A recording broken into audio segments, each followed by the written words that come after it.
રાધનપુરના અગીચાણા સહકારી મંડળીના મંત્રી આચાર્ય કૌભાંડ ખેડૂતોના જમીન ઉપર જાણ બહાર લાખો રૂપિયાનું ધિરાણ ઉપાડી લીધું। પાટણના રાધનપુર તાલુકાના અગીચાણા ગામના સહકારી મંડળીના મંત્રી દ્વારા ખેડૂતોને જાણ બહાર કેટલાક ખેડૂતોની જમીન પર ધિરાણ ઉપાડીને કૌભાંડ આચરતા ગામના ખેડૂત દ્વારા નામદાર હાઈકોર્ટનો દરવાજો ખખડાવતા જુલાઈ મહિનામાં સુનાવણી થશે। ગામના ખેડૂતો દ્વારા સહકારી મંડળીના મંત્રી સામે ભારે રોષ વ્યક્ત કરી રહ્યા છે અને સહકારી મંડળીના મંત્રી સામે કાયદેસરની કાર્યવાહી કરવા માંગ કરી રહ્યા છે। રાધનપુરના અગીચાણા ગામના ખેડૂત શંકરભાઈ ડુંગરભાઈ આયરના ખેતરમાં 7 જૂન 21ના રોજ ધી સહકારી સેવા મંડળીના મંત્રી દ્વારા ખેડૂતની જાણ બહાર ખેડૂતના ખેતર પર ધી સહકારી મંડળી દ્વારા ખેડૂતોને આપવામાં આવતી વ્યાજ વગર પાક ધિરાણ લોન સહકારી મંડળીના મંત્રી દ્વારા ખેડૂતને જાણ બહાર પાક ધિરાણ ઉપાડી લેતા ખેડૂત દ્વારા મંત્રીને પૂછપરછ કરતા તેઓએ યોગ્ય જવાબ આપતા ન હોય, જેથી ખેડૂત દ્વારા મંત્રી સામે કાર્યવાહી કરવા પોલીસ સ્ટેશન ખાતે લેખિતમાં અરજી આપેલ અને તે અરજીના આધારે પોલીસે મંત્રી અને લાગતા વળગતાના નિવેદન મેળવીને અરજી ફાઇલ કરી દેતા ખેડૂત દ્વારા નામદાર ગુજરાત હાઈકોર્ટમાં પિટિશન દાખલ કરીને ધી સહકારી મંડળીના મંત્રી સામે કાર્યવાહી કરવા માંગ કરી છે। અગીચાણા ગામના ખેડૂત શંકરભાઈ ડુંગરભાઈ આયર નિવેદનમાં જણાવ્યું હતું કે અગીચાણા ગામ ખાતે ચાલતી ધી સેવા સહકારી મંડળીના મંત્રી જહાભાઈ રબારીએ મારા ખેતર પર અમારી પાસે સહી કરાવી ખોટા દસ્તાવેજ ઊભા કરીને વગર વ્યાજે આપવામાં આવતી પાક ધિરાણ લોન ઉપાડી લઈને અમારી સાથે છેતરપિંડી આચરતા અમો ખેડૂતોએ પાટણ જિલ્લા પોલીસ વડા તેમજ લાગતા વળગતા કચેરીએ અરજીઓ કરેલ તે અરજીઓમાં પોલીસ દ્વારા નિવેદન મેળવીને ફાઇલ કરી નાખતા અમો અરજદારે નામદાર ગુજરાત હાઈકોર્ટમાં પિટિશન દાખલ કરી છે અને અમો અરજદારને કોર્ટ ભરોસો છે કે અમને ન્યાય આપશે। બનાસ બેંકના મેનેજર દશરથભાઈ ઠાકોર દ્વારાની મિલીભગત હોવાના કારણે પાક ધિરાણ ઉપાડ્યું છે અને પાક ધિરાણ મેળવવા માટે લાગતી વળગતી બેંકમાં ખાતું ખોલાવવું જરૂરી છે। શેડો નંબરથી ખાતું ખોલાવી શકાય છે અને ત્યારબાદ લોન લીધેલ પાક ધિરાણ બેંક એકાઉન્ટમાં જમા થાય છે અને ખેડૂતની સહી વિના કોઈ બેંકમાં જમા થયેલ રકમ ઉપાડી શકાતી નથી। Star news 7 Patan. મારું નામ આયર શંકરભાઈ ડુંગરભાઈ, અગીચાણા, તાલુકો રાધનપુર, જિલ્લો પાટણનો હું રહેવાસી છું। હું એક સામાન્ય ખેડૂત છું। મારી જમીન ઉપર ખેતી કરી પરસેવો પાડી મારા સહપરિવારનું હું ગુજરાન ચલાવું છું।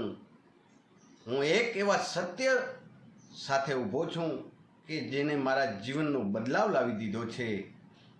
અમારા ગામની સેવા સહકારી મંડળીના મંત્રી એવા જહાભાઈ માદેભાઈ રબારી એ મારા ખોટા દસ્તાવેજો બનાવ્યા, ખોટી સહીઓ કરાવી અને મારા નામ ઉપર લાખો રૂપિયાનું ધિરાણ મેળવી લીધેલ છે।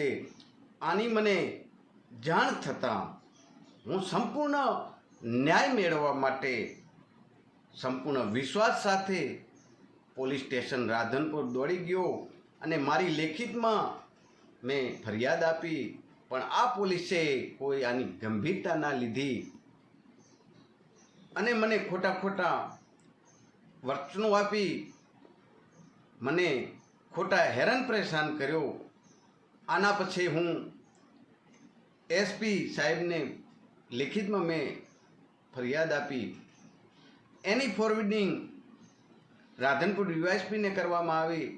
રાધનપુર ડીવાયએસપી કર્મચારીઓએ કોઈ મારી આને ગંભીરતા ના લીધી અને ખોટા આરસી વચનો આપ્યા। એના પછી હું સામાન્ય ખેડૂત હોવા છતાં, મારે કોઈ આર્થિક પરિસ્થિતિ સારી ન હોવા છતાં, મારે કોઈ રાજકારણના છેડા નહોતા, પણ છતાં હું સંપૂર્ણ ન્યાય મેળવવા માટે હાઈકોર્ટના પગથિયાં ચડ્યો। મને વિશ્વાસ છે કે નામદાર હાઈકોર્ટ મને ન્યાય આપશે। મારી સાથે દગો થયો છે, મારા રૂપિયાનો ગેરવેપાર થયો છે અને આનો જવાબદાર એવા અમારી ગામના મંત્રી જહાભાઈ કે જેણે ખોટા દસ્તાવેજો કર્યા, ખોટી સહીઓ કરી ધિરાણ મેળવ્યું તથા બનાસ બેંકના મેનેજર એવા દશરથભાઈ ઠાકોરે જાણ હોવા છતાં ખોટા દસ્તાવેજો ઉપર ધિરાણ આપ્યું અને આની પછી પોલીસ રાધનપુરની જવાબદાર છે. કારણ કે આ ફરિયાદ અમે દેવા માટે જ્યાં અને એની ગંભીરતા લીધી હોત તો આ કૌભાંડ જરૂર બહાર આવત. કે શું એક સામાન્ય ખેડૂતની અવાજની કોઈ કિંમત નથી? શું મારો હક, મારી જમીન, મારી ઓળખે બધું કોઈ સળ કપટથી છીનવી શકાય છે? મારે ન્યાય જોઈએ છે, પણ ન્યાય માત્ર મારા માટે નહીં, દરેક ખેડૂત માટે જોઈએ છે. જેને આવે મંડળીઓમાં વિશ્વાસ છે. જો આજે હું ચૂપ રહી જાઉં તો મારા આવા કૌભાંડીઓ વધુ હિંમત ધરશે. પણ નહીં, હવે હું શાંત નહીં બેસું.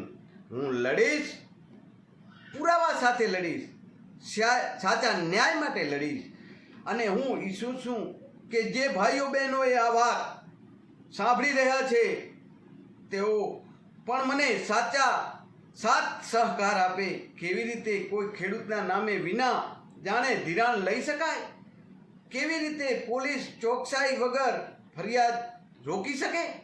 હું આજે એક અવાજ છું, પણ આપણે બધા સાથે આવી દગાબાજી સાથે ઊભા રહીશું તો સત્ય હંમેશા જીતશે, સત્યનો વિજય થશે. મને ભરોસો છે કે મારા ભાઈ બહેનો આવા કૌભાંડીઓની લડશે અને મને સાથ સહકાર આપશે એવો પૂરો આ માધ્યમ દ્વારા વિશ્વાસ છે.